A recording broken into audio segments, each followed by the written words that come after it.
Hello, welcome to Shaman Sister Sessions, episode 78, The Business of Healing. I'm Katherine Bird. I'm here with my shaman sister, Michelle Hawk, and we are bringing you this podcast every week on topics that we find fascinating, so we hope you do too, going into the mystical life, what it is to be a healer, to be a support in the evolution of consciousness, and to be on this journey that we're all on at this time of awakening. How can we support each other and make this as easy as possible? This month, we are doing a focus on business and finances and money, which is an interesting topic because so often we have 78 episodes. So we haven't spent very much time talking about business or or money up to this point. And it's often something that is left out in these conversations of consciousness and evolution and healing. And yet it is such a huge part of our lives that it can't be ignored. And when we do ignore it, we often find ourselves in troubling situations and need to, find support on that. So this is such an important topic, especially for those that are called into these different mystical arts and into healing work and into supporting people and into really looking at our relationship to finances and wealth and money and making money and what does that mean to each and every one of us, and what does it mean on our spiritual journey as well. So glad that you're joining us. If you're on YouTube, go ahead and subscribe to our channel and you'll find out about all of our new episodes. So Michelle, how are you doing today? I am doing pretty well. I'm in a little bit of a nervous system reset mode from burning a lot of very solar energy, as we're in like the eclipse corridor and just a lot of very solar things happening, a lot of energetic output. So I've been taking about the past week to sleep in and remind my nervous system what it's like to be in rest mode. And especially I went paddleboarding 2 days ago and got waked by a boat way closer than was actually a really good idea for them to come. They had the whole river and they were like right up on us. And so I ended up falling, not so badly, but like catching myself as I was falling, but I tweaked my back a little bit. So I'm just taking a very mellow sort of approach to these days, which feels appropriate as we're getting into September. Like, oh my gosh, thank God it's September.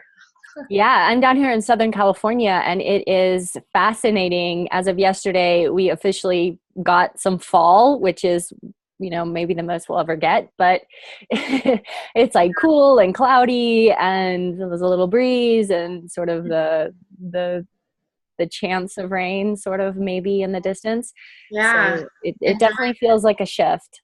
Enjoy it for sure. And as we're talking about business, just to give you all an idea of what you can expect over the course of this month of September, today we're talking about the business of healing. Our goal for this month was to bring business and finances into the realm of healing, where there's a little bit of perhaps tension or juxtaposition or like, don't want to talk about it.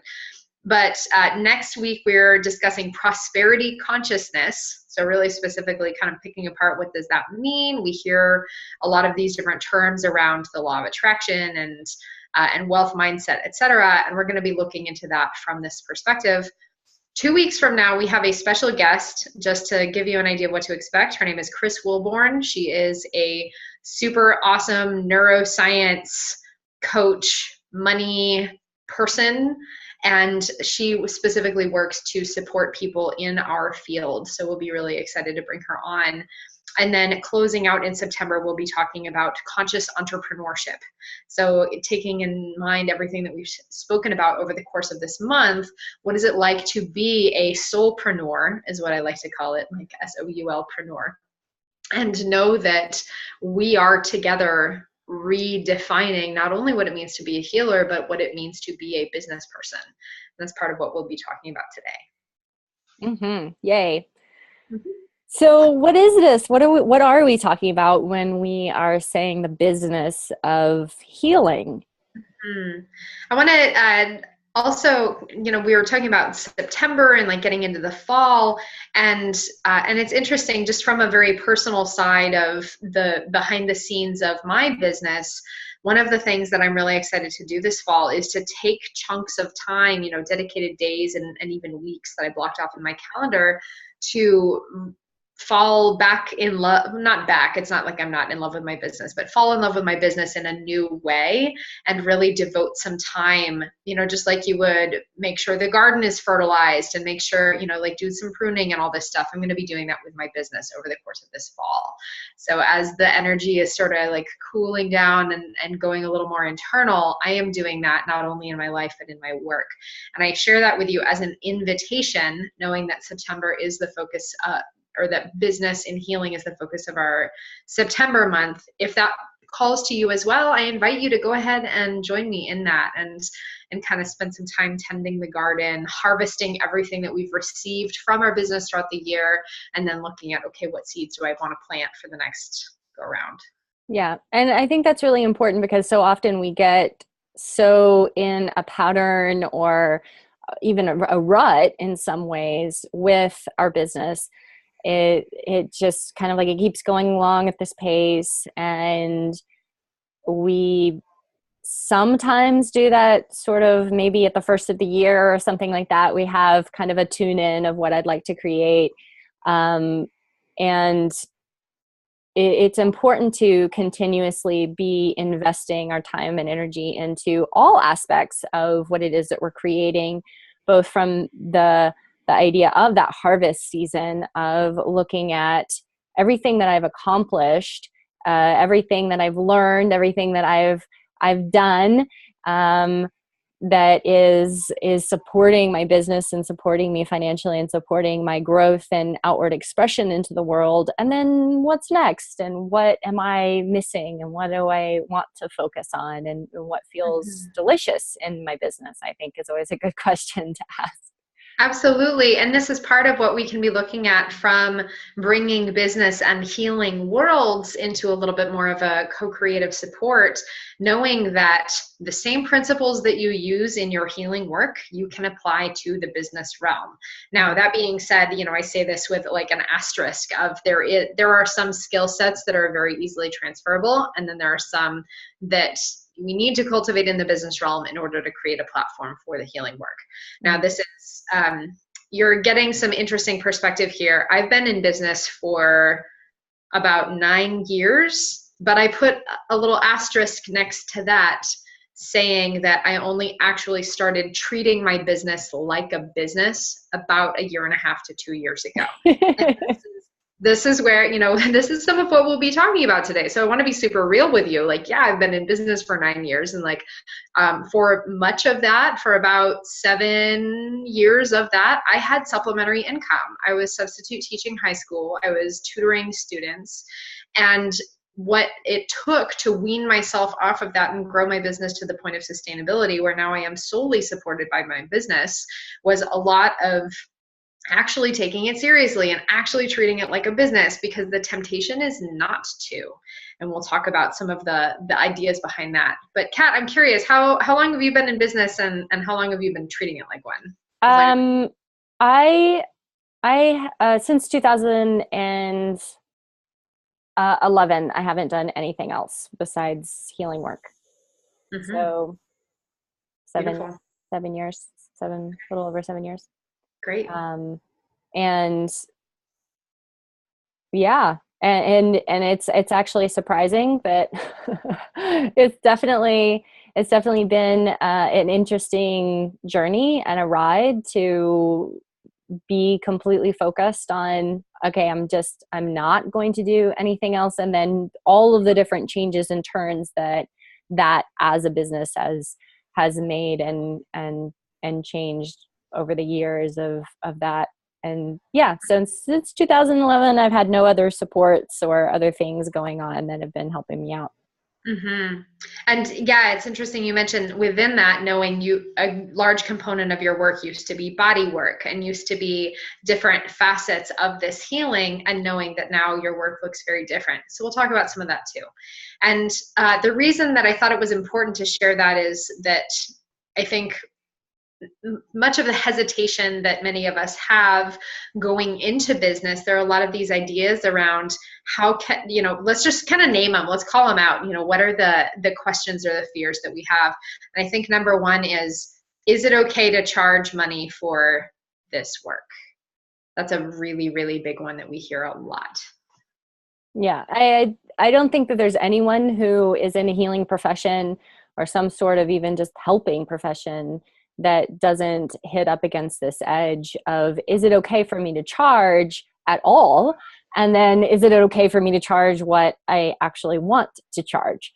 And this comes from so many different places. I know that early on that I definitely received the message going to different schools for massage and bodywork and different kinds of things, that there was the message that they were putting out that you can only charge what basically everybody else is charging in your community for the exact same work. You don't have the right or the ability to charge anything more than that. So whatever the next door neighbor is charging, you're charging for what you have. So, and then coming from an alchemical background and studying with alchemists, and there have been throughout the ages a lot of rules in the community about not charging for medicines that you make and not charging for the work that you do. And this goes across a lot of different healing systems. And if you put it up on Facebook even today and you start talking about it, you will get some comments, more than likely. I know that I've gotten them, around how you're not supposed to charge for a healing gift. You're not supposed to charge for a spiritual gift. You're not supposed to charge for something that is coming through you, that's natural, and is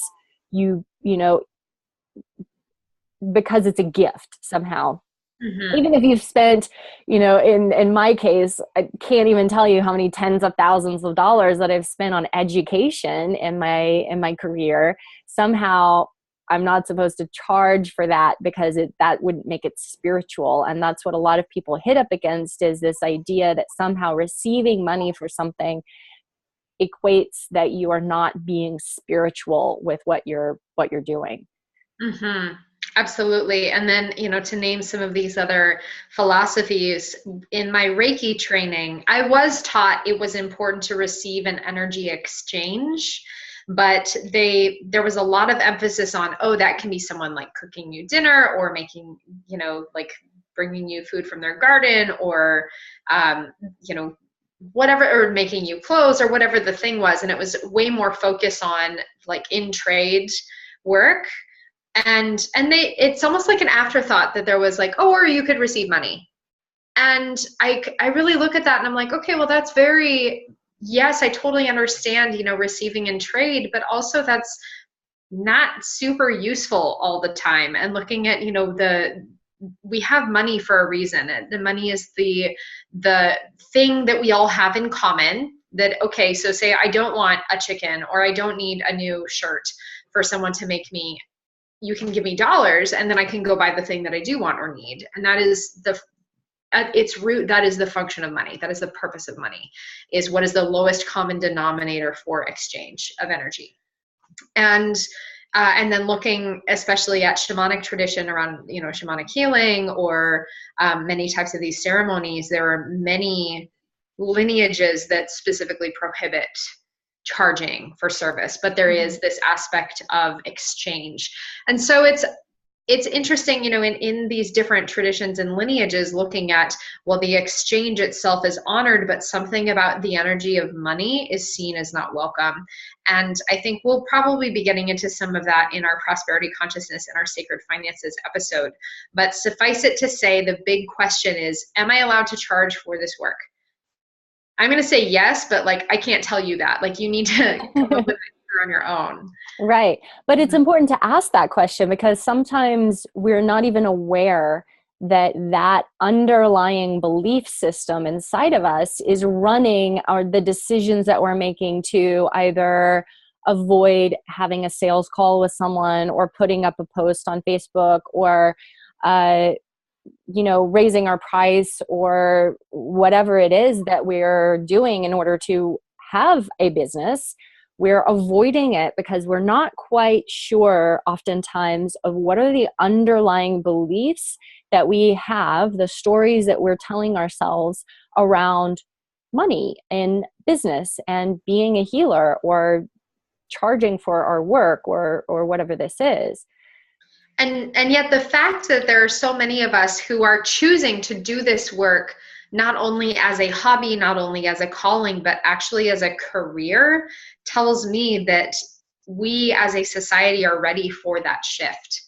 Yeah, if people have, so we all have like hobbies or things that we do, on the side that we don't ever expect to make money from.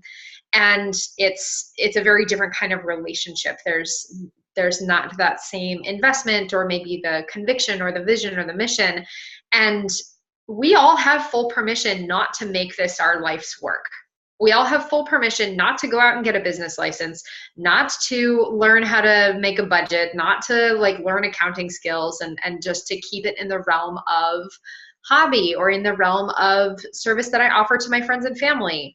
And yet so many of us are wanting to move beyond that and bring this to the realm of a platform, bring it to the realm of having a following, having a message, having publications, having community.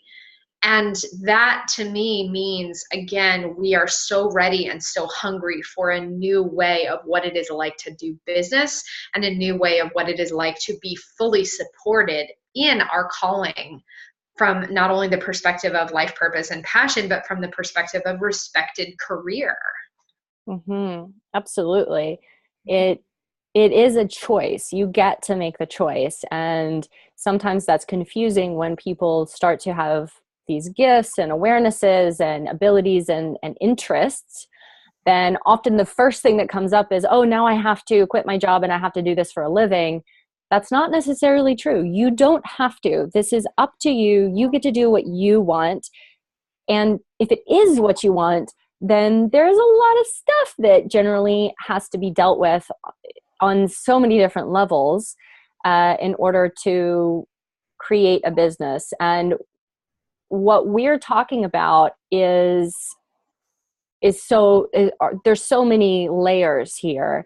There's so many layers, from the mundane, from the budget and the structure and the business licenses and all of the very mundane real world stuff.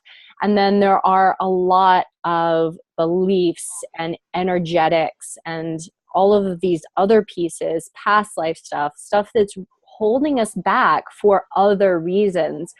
And both of those things must be looked at together in order for the business of healing to have success. Mm-hmm. Kat, you mentioned one of the pieces that I think is really interesting and important, and something I was in discussion with somebody else recently about, is the idea of, okay, you have an awakening and all of a sudden I need to go out and do this as my life's work. Mm-hmm. Not necessarily. First, straight up, not necessarily, and then not right away, usually either. And I see this, again, having had the benefit of 9+ years doing this as a business, but also 15+ years doing this as personal practice and investigation and study. It takes a minute to let the gifts land in such a way that they can be offered. Yeah. So please, if you had your awakening yesterday, maybe don't go quit your job right away. Let it be, or last year even, just let it be something that incubates within you. Let yourself actually get to know who you are as a healer, who you are as a practitioner, before you go out and make business cards. Keep that here, yeah, for the time that it needs. Yeah. And as you were saying, how long have you been making this as a business? And I have been making this as a business for as long as I have, but there were years before I ever actually charged for anything. that I was going through my awakening, that I was studying and learning and trying to figure myself out and flopping about on the floor and freaking out and trying to understand who I was. And then I actually went through a route of, okay, what feels actually safest at this moment for me? I don't know what this is. I know that I'm a healer. I know that I have these weird things that happen to me, but how do I build the structure into myself, into what do I need to heal for myself in order to be this that I know that I am, but I can't quite figure it out yet, and I can't quite see the end result yet. I didn't understand exactly where I was going. I just knew I was supposed to be doing healing work. So I started studying and working with people, but not working with people in the way that I do now by any means at all. I couldn't have at that point. And so I knew that I needed to build a business on healing. So I did that, but it wasn't what I'm doing now. It wasn't my most authentic work. It was the baby steps that it took me to get to this place. And I didn't run around and go, oh, I'm charging this crazy amount. What I charge now for sessions, I would have freaked out and run down the road screaming if someone had told me that I needed to charge that for a session. I was charging very little. I would charge $75 for a session when I first started out. And that was even challenging at that point. And I slowly over time kept like building up, but it took quite a while for me to, eke my way through my process of what it is that I'm doing, what I'm offering, continuously adding to my education and continuously adding to my different things that I was bringing. Mm-hmm. I think what we're speaking to is a facet of selling the intangible. And knowing that depending on your modality, depending on your choice of practice, depending on how you are here to serve, there may very well not actually be any governing bodies or any standardized anything associated with this lineage or tradition. And that's okay. I'm not saying that is a bad thing, but what that then requires of us is being in absolute integrity of how am I serving, what am I offering, and what am I inviting people into in every single facet of that. What is the offering? What is the work? What is the business agreements and the contract around that? What is the financial arrangement around that? And I think our caution with this is, if you are called to be a healer and called to make this a business, by all means, please do that. And also be really cognizant of actually what are you choosing to invest in and what are you choosing to invite people into. And when I say invest, I mean your time, your energy, and your money. And what are you asking other people to invest their time and energy and money? And know that since in this field, as a spiritual mentor, I am ordained, I have various certifications, but ultimately I am not actually tangibly accountable to anybody about in terms of a governing body. And so there is nobody who advises me on like how to set my prices or how to run my practice or anything like that. But what is required of me then is to seek out that support when I need external support and reflection, and to be impeccably clear internally about what am I offering and what does that mean and how is that valued. And I share that with you. Again, looking at if you're a newer practitioner or newer to this field or newer to your work, you simply don't have that time in place to go into all of that investigation. So please just treat it with a great deal of gentleness and integrity, and allow yourself time to ask those questions and allow yourself the resources and support that you need in order to come into clarity to do so. Mm-hmm, absolutely. That's really well put, Michelle. It takes time. It takes time. It takes time to build a community, to build a following, to build a name, to have, respect in the community that you're in, to have people, know who you are. It takes a minute, and it takes a lot of gentleness, because it's not the easiest. Running a business, what are they, like half the businesses go out of business, and all new businesses in the first 2 years.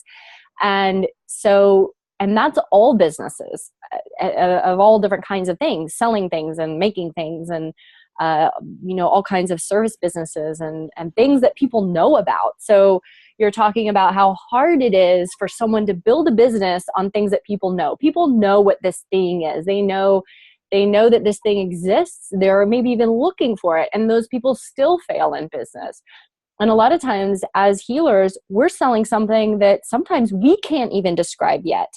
And then we're wondering why no one's buying it and why we're failing. And I can't tell you how many times in my business I have felt so much stress and so much like freaking out, and am I okay? And am I gonna survive? And am I a total loser because, people aren't buying this thing, or nobody showed up for my class, or whatever it is, the stories that come up through that process. But it takes, for me, it's like, it has taken a relentlessness. I have been relentless in this business. I think that at this point now, I finally reached a point where there's a little bit more spaciousness in my life, where I'm like, oh, I actually take days off, and I don't work as hard as I used to, because for a long time, it was such a struggle just to make my bills that I was working my butt off trying to figure out how to be in a business, how to run a business, how to invite people into my work, how to deliver it in a way that was sustainable for me, and then how to do all of the back end stuff, the sales and the marketing and the spreadsheets and everything.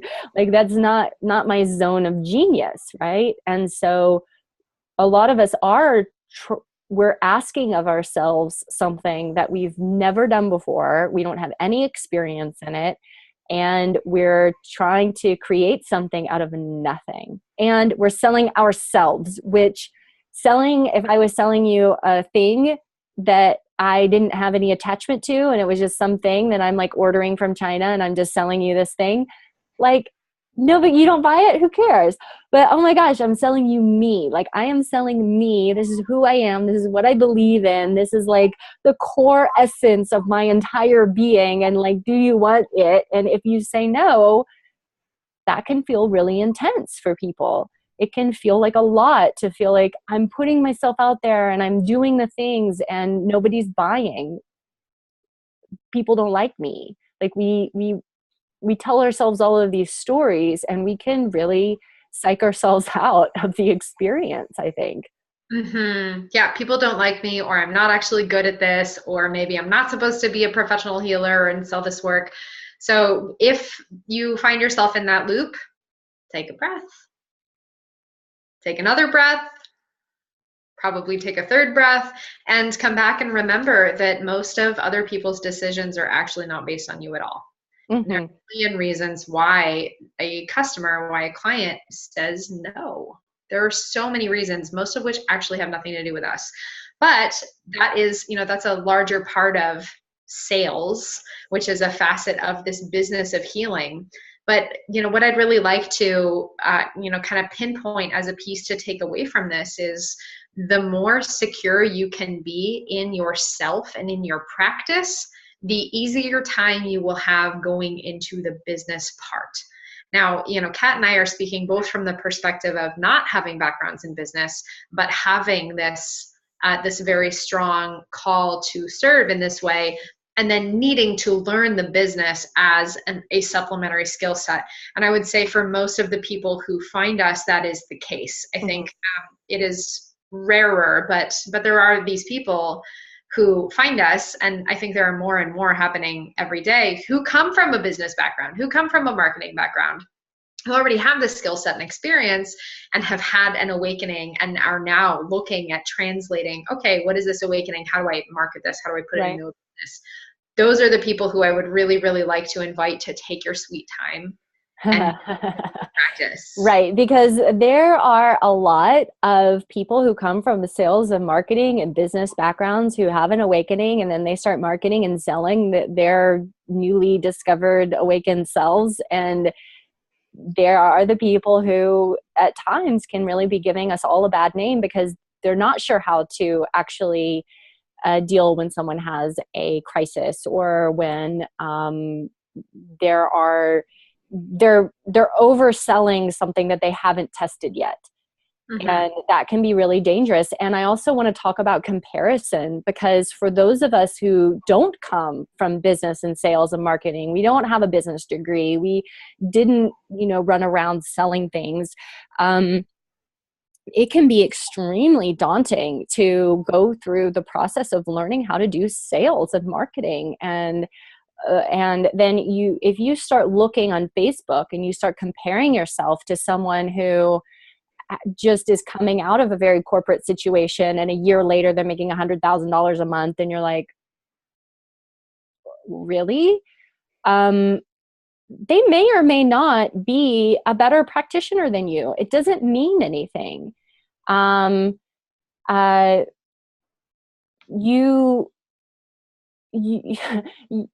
can compare yourself to death, right? You can look at what other people are doing and producing and creating and just completely take all the wind out of your sails and be like, oh, I'm not good enough here. I'm not, whatever the story is. And so I think that one of the things, especially as new practitioners, is to find inspiration out there. Absolutely. If it feels inspiring, if it feels defeating, take a step back and really focus on yourself. What are you doing? What is your personal practice look like? And how does that translate to what it is you want to see created in the world? Mm-hmm. Awesome. And we had somebody chat in a question I'd like to read because I think it's interesting. When someone asks what being a shaman is as a business/work, how would you describe it? I'm actually not going to answer that right now, but I'm going to ask, maybe Kat wants to answer it, but I'm going to hold my teacher line and be like, why are you asking? And if this is something that you are stepping into, what do you feel is the essence of what you are doing as a shaman? And know that the way that I relate to my practice as a shaman and my path as a shaman is not going to be the same as what you or what anyone else is relating as your shamanic service. So that was my teacher answer. Yeah, I like that. I like that as an answer. It's a good answer. It was a good question. It's a good question, and it's a good answer. Yeah. Did you have anything else you wanted to add to that? I think that's great. I think that we are all in the process of defining and redefining what these words mean to us. And until we have a very definitive answer, it's challenging to sell people on what it is you do unless you know what it is you do. Mm-hmm. Right? And someone's asking, what if I don't want to appropriate the term shaman? Well, then don't use it.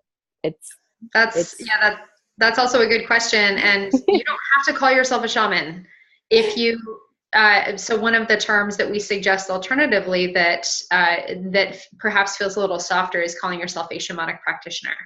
And if that is, if you are working with shamanic energies, you are doing shamanic healing work, that is a very appropriate term. Mm-hmm. That is usually much less loaded. But right. I love that you're asking that question. If you're going to call yourself a shaman, be really clear about why.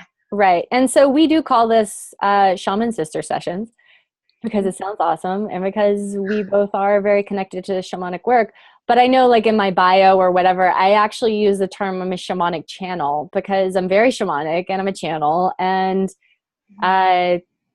so, it's what I find, and on my business card, it doesn't say anything about shamanic, shaman, anything.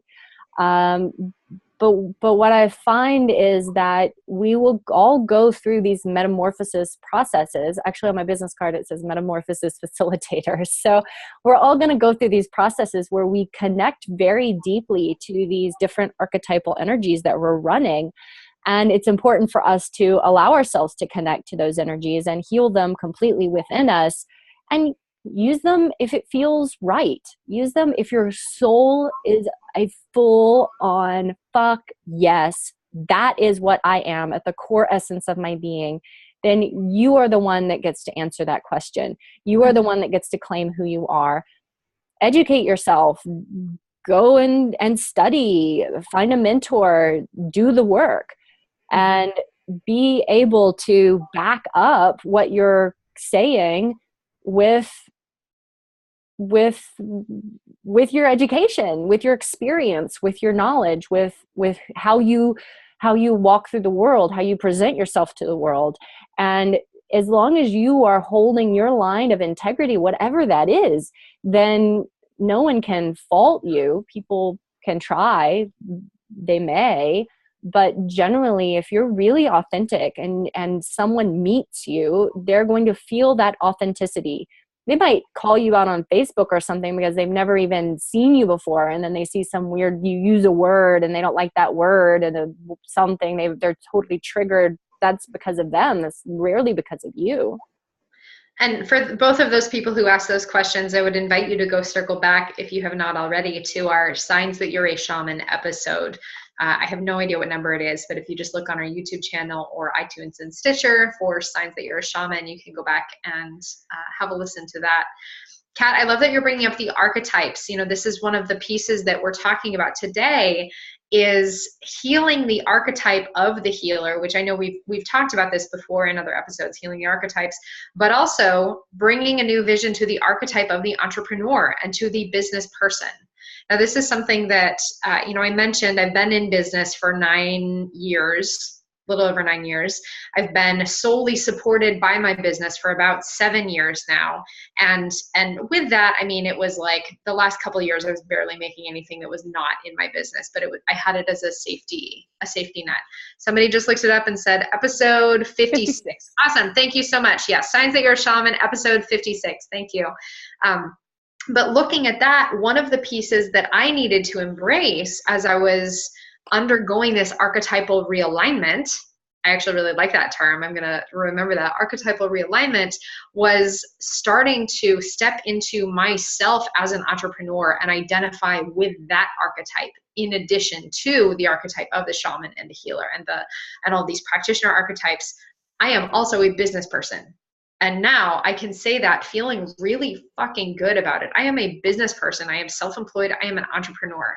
And I'm doing the thing that I love, and I'm doing it well. And I am supporting myself doing that. Right. And like you said earlier on, there is a marriage that can occur. And so often we see these two pieces as completely separate, that over here, I am a healer, I'm a shaman, I'm a mystic, I am interested in this stuff. And over here, I'm a business person. I'm on my computer and doing this stuff. And so often when we're looking at it in that way, we can very harshly judge and disparage the part of us that needs to make some money. We need to pay our bills. We need to eat. We need to take care of our kids. We need to we need to go do trainings. We need to build our life so that it's sustainable for us. We get to take some time off. We get to go get a massage once in a while, right? Like, those are actually important things. So we can very much disparage ourselves and be like, well, but that's not spiritual to be making a budget. Oh, it's not spiritual to be writing copy. It's not spiritual to be asking people for money. And we can really shoot ourselves in the foot. I will also, last year, around this time, I think, we did an episode on channeling and entrepreneurship and utilizing our spirituality and our channeling abilities and calling things in and working with energies in order to bring that to our business and support our business. The business that we're doing is built on our spirituality. It's built on our connection to our higher selves and to our heart and to our reason for being on the planet. And those other pieces that don't sound that fun, if we can connect them in a way that we see that it's service, it's seva, it's sweeping the temple floor, is writing that email in some ways, because it's supporting the expansion of your spiritual growth and development. If you can be of greater service, if you can reach more people, if you can help people change their lives, then you are feeding this core essence of who you are. And so they're directly linked together, and they're supporting each other. And when we can feel it that way, then the business stops feeling like so much like a sticker in our shoe, and more, more like whatever the opposite of a sticker in your shoe is. The trampoline you get to jump on so you can go higher and higher. Right. Okay, good. The business, I like to use the analogy of a pyramid, and this is applicable across so many different ways of looking at it. But, when the base of your pyramid is this big, your pyramid can be this tall. And when the base of your pyramid is this big, your pyramid can be this tall, etc. And in this case, the base of your pyramid is, in every sense, your foundation. And I know I'm 100% sure I've used that metaphor on our podcast before, because I remember thinking about like making sure the pyramid fit in the screen. But but whatever the foundation is, whether it's your personal practice or whether it is the foundation of your financial stability, your ability to pay your bills, your ability to know how much money you have coming in every month, if this is what you're choosing to do, it is 100% to your benefit to learn to value the skill sets that it takes you to be a business person, just as much as you value the skill sets that it requires for you to do your healing work. And that value, that internal value, is something that no one else can give you. But learning to value that in yourself and learning to have fun making spreadsheets. I promise it's possible. You can have fun with spreadsheets, and learning, like, it is just as important. Like right now, what is required of me is that I embrace this skill set that might feel really challenging and really foreign. Mm-hmm. But this is what is required of me in order to be of the kind of service that I really want. Yeah. I'm curious, Michelle, like, what would you say was maybe, I don't know if it's early on, or what has been like one of the like big up levels for you where you felt like, oh, that was a huge shift in terms of like your business and so on? Yeah, I've had a couple. Again, actually treating my business, that was the first one, is like deciding this is a business and it has to be a business, which is different from, okay, I have a business license. I've had a business license for 9 years. Didn't change how I felt about it.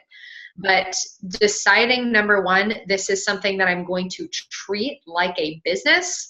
And within that, separating, actually, I did this at the very beginning, but there was still like, it wasn't super clean, but separating my personal and my business finances. So having my personal finances be a separate set of bank accounts and having my business finances be a separate set of bank accounts was really, really helpful. And knowing that it's when we have, even if we have like a personal checking, a personal savings, and a business checking, that's what I had for about 8 years of being in business. That's what I had. And that is not okay. I'll tell you right now, that's not enough to be in business and to keep really good track of your money. So that would sort of be the second piece, is educate yourself about how much it actually costs you to exist on the planet. Mm-hmm. This is the survival number. Everybody should know what their survival number is. If you don't, you can calculate it. But in terms of like your bills and your expenses and your business and like everything that you personally and that your business needs, you should have 2 survival numbers, one for you personally and one for your business, of how much does it actually take you to exist in the world.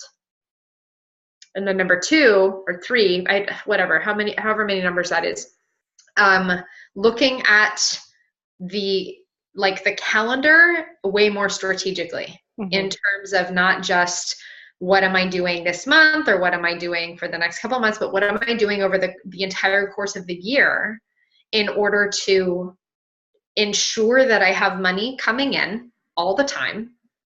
There are no gaps, or if they are, they're there on purpose, and I've already budgeted for the gaps. But having as much guaranteed income as possible to free up my energy to serve more. Mm-hmm. If I know I have money coming in from, I have money coming in guaranteed from a couple different sources, from my year-long course and from long-term contracts with clients. And if I know I have X amount coming in, again, see, like, based on this survival number, I know this is what I need to live. This is my good number. This is my thriving number. Got to be at least here. Yeah. Way better.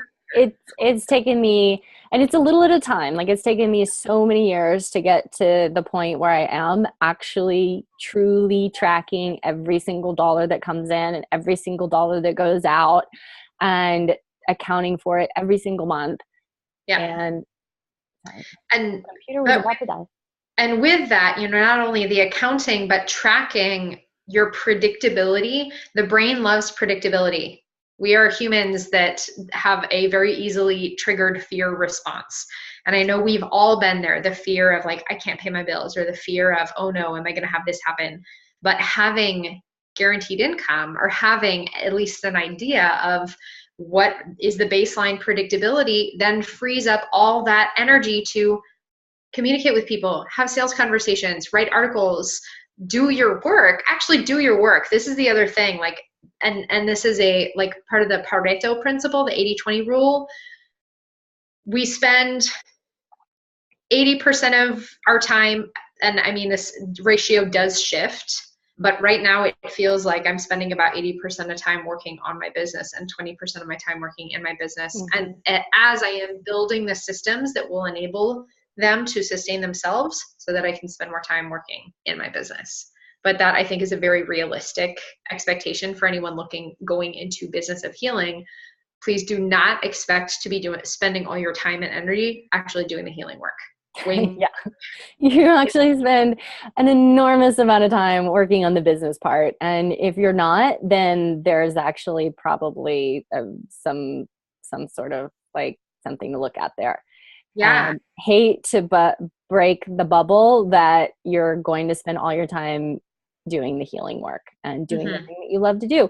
And it's not that you're not going to do the thing that you love to do. It's just that, there's a lot of other stuff involved, and there's just a lot of stuff to do as a business owner. And it's, know what you're getting yourself into, and that it really takes something. And yeah, we want to be real with you. We don't want to sugarcoat it and be like, you'll be working with a bajillion clients right away.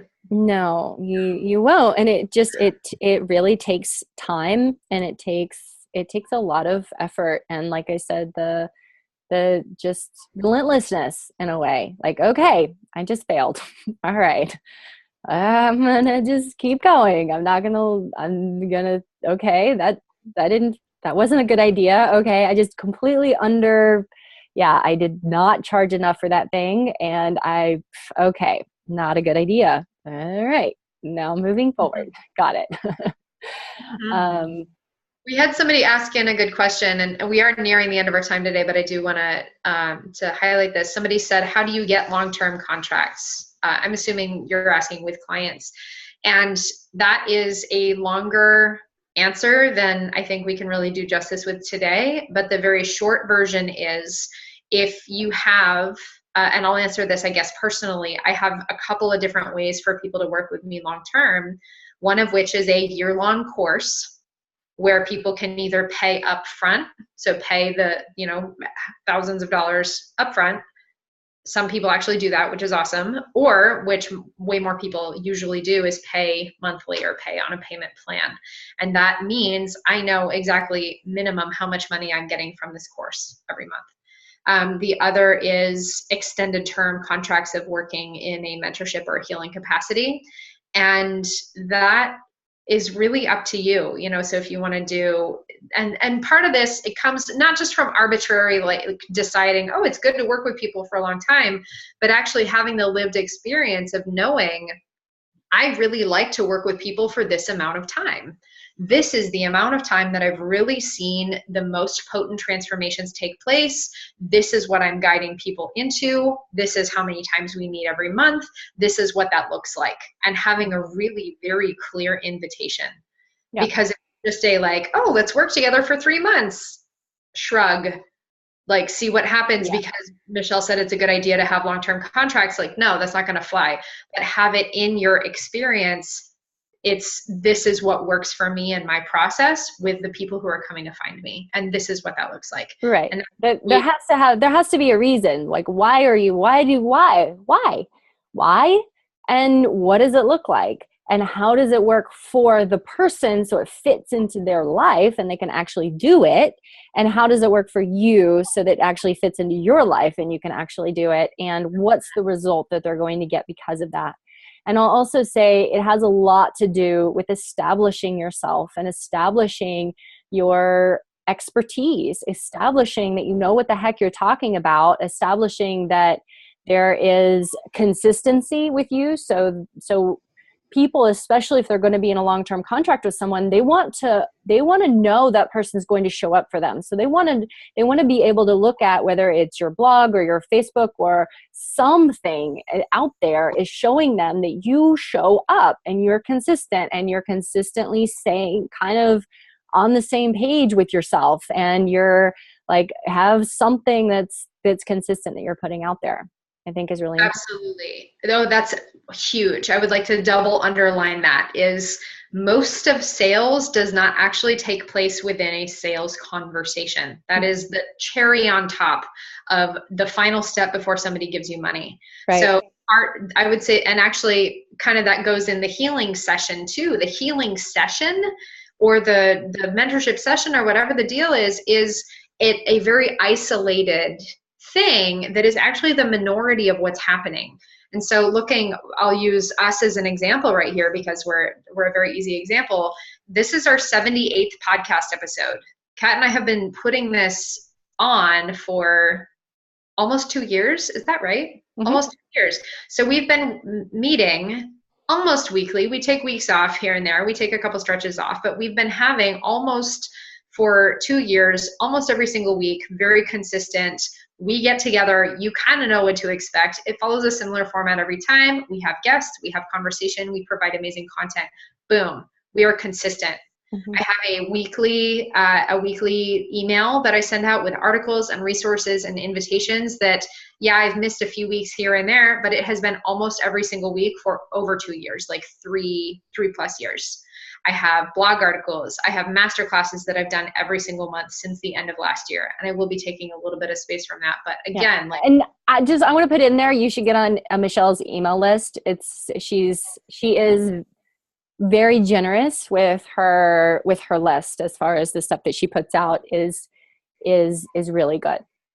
Thank you. Yeah. And if you're curious to do that, joyofenergy.com, go ahead and there's on every page, there's a place to enter your email. But what that proves is I show up. And Kat, I mean, you too, you post articles on Facebook all the time. You have an awesome YouTube channel with tons of resources. You have like all sorts of ways that people can get to know you and come into your field. And so then the working together just becomes a formality. Right. Really, it's the final step involved. We have to remember that it takes like 7 touches before somebody says yes. Most of the time someone sees you and then they see this other thing and then they watch a video and then they look at your blog and then they do this and then they whatever. And then someone says your name out in public and then they're like, oh, okay, I need to contact that person. So a lot of times that's how people, when I'm like, how did you find me? They're like, well, but I saw this thing and then I saw this thing and then I watched this thing and then someone said your name and that's when I called. So it takes that consistency, which is like, I don't have time for consistency. I'm just started out. Well, you have time, start now, you can do it.